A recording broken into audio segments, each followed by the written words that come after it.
আজি মই লৈছোঁ এটা চাটনি বনাবৰ কাৰণে। সেই চাটনিটোৰ কাৰণে লৈছোঁ কেইটামান শুকান জলকীয়া 15-20টামান, কেইফুটামান নহৰু, অকণমান তেতেলী গুটিটো আঁতৰাই ল'ব, লং কেইটামান, দালচেনি, ধনিয়া, জিৰা আৰু জালুক।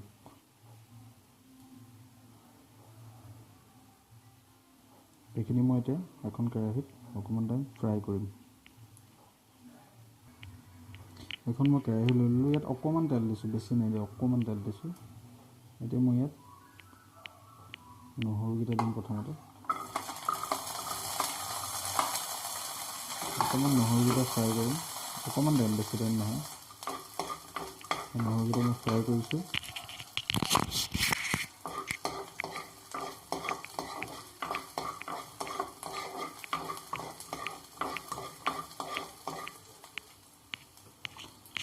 এতিয়া মই ইয়াত জলকীয়াকেইটা দি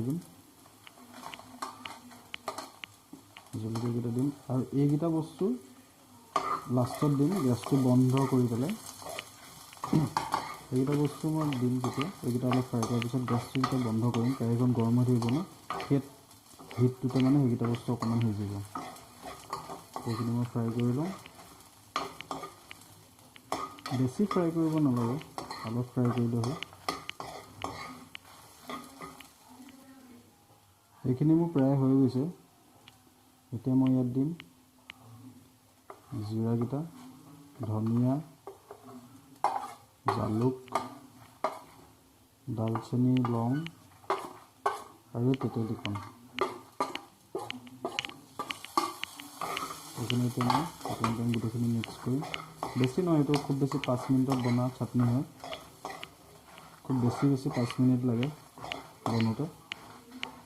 সেইটো মোটামুটি মোৰ ফ্ৰাই হৈ গৈছে। এতিয়া মই এইখিনি মিক্সিত পেষ্ট বনাম, পিচিম। কিন্তু মিক্সিত পিছোঁতে পানী দিব নালাগে, অলপ তেল দি ইয়াক পিচিব লাগে। তেল দি পিচিলে কি হ'ব, বেছি দিনলৈকে ভাল হৈ থাকিব। পানী ব্যৱহাৰ নকৰিব, মিঠাতেল ব্যৱহাৰ কৰিব। মিঠাতেল দি মিক্সিত ইয়াত পিচিব লাগিব। মোৰ এইখিনি হৈ গ'ল ফ্ৰাই কৰি, আৰু এতিয়া এইখিনি 5 মিনিট ঠাণ্ডা হ'বৰ কাৰণে ৰাখি থ'ম। 5 মিনিট। তো মোৰ এইখিনি ঠাণ্ডা হৈ গ'ল। এতিয়া মই মিক্সিত লৈ ল'লোঁ। ইয়াত মই দিম এতিয়া তেল।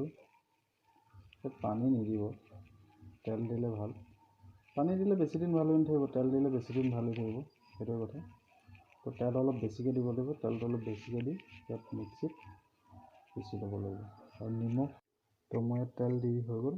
এতিয়া নিজৰ টেষ্ট অনুসাৰে নিমখ দিব। নিমখ হৈ গ'ল। এতিয়া এইখিনি মিক্সিত পিচিম। তো এইখিনি বনাই হৈ গ'ল।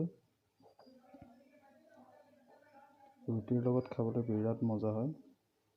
ভাতৰ লগতো ভাল লাগে খাবলৈ, কিন্তু ৰুটিৰ লগত বেছি ভাল লাগে। আৰু খালি এইখিনি অলপ পিছোঁতে টাইম লাগে, পানী নিদিলে অলপ টাইম লাগে। যদি অসুবিধা পায় পানী অকণমান দি দিব পাৰে, কোনো কথা নাই। দেখিছে কিমান ধুনীয়া হৈছে। এনেকৈ বনাই খাব, বহুত টেষ্টি হয়।